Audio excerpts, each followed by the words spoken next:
Hello, my name is John Purcell, and I'm a Technical Assistance Specialist with the IEP Technical Assistance Center.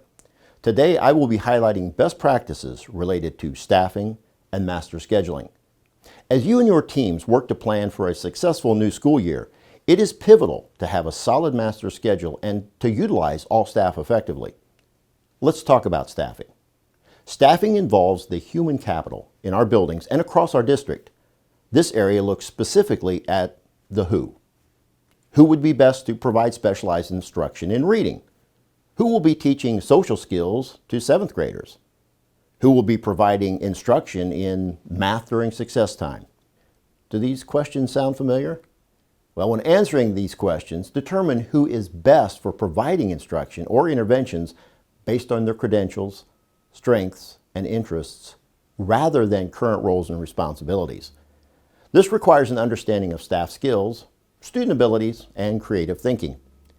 For example, let's say an interventionist is currently providing reading intervention to a group of first graders who are having difficulties with phonemic awareness. The interventionist, a veteran teacher who predominantly worked with students at the upper elementary level, may not be the best person to address this skill deficit. It may be more beneficial, in this case, to assign a staff member who has experience and a deep understanding of early literacy, such as a kindergarten teacher. This requires thinking differently about what you've always done and capitalizing on teachers' strengths to obtain the best results. The Swift Education Center offers a variety of tools to effectively develop schedules and maximize both student support and district resources. Let's take a look at the resource inventory they offer.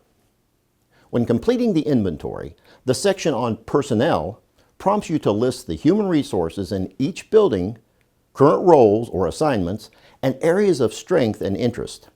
This can then be used to enhance conversations regarding resource allocation as it relates to questions of who. To assist you with this, utilize the chart to help you organize the information. The first column is the staff member's name. The second column is the staff member's current role or assignment. The next column is the areas of expertise and interest. Now this column should include considerations for current certifications if applicable. The last column is new or anticipated assignment. The assigning of staff to a new role inevitably leads to conversations about the master schedule.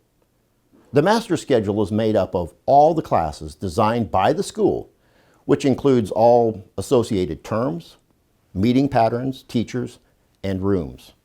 With a quality master schedule in place, administrators can schedule teachers and students, analyze student data by course and teacher, and regularly assess items identified as priorities by the school or district. There are two parts to the master schedule. There's developing the actual schedule, and then there is scheduling the students within the master schedule.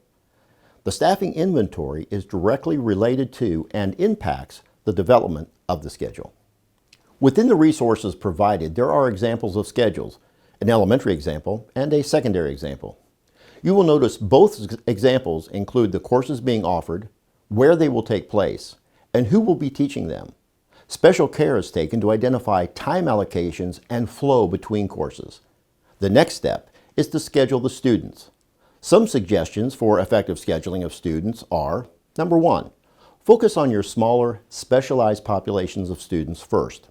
This includes students who are English language learners, high ability students, special education students, students with 504s, etc. Identify their specific needs and schedule them first. Number two, be sure to discuss student-teacher ratios as well as ratios of students from the varying student groups. This helps assess whether enough sections of the course have been created or if more or less are needed. Remember, the ratios in a given classroom should reflect the entire population within the school. So, if your school is currently comprised of 20% students with IEPs and 2% ELL students, then the ratio in classrooms should mirror 20% students with IEPs and 2% ELL students. Number three, always remember, district and school goals drive and frame the master scheduling process. It is essential to strike a balance between reflecting prioritized innovations and diverse needs of students, as well as maximizing the school's resources and staying within allocations. Staffing and scheduling go hand in hand, and both are always being assessed for effectiveness. This ongoing global process actualizes the shared vision of all students learning at high levels. If you have questions about staffing and scheduling or any other topic, connect with us on IEP Technical Assistance Center website at www.iepta.org.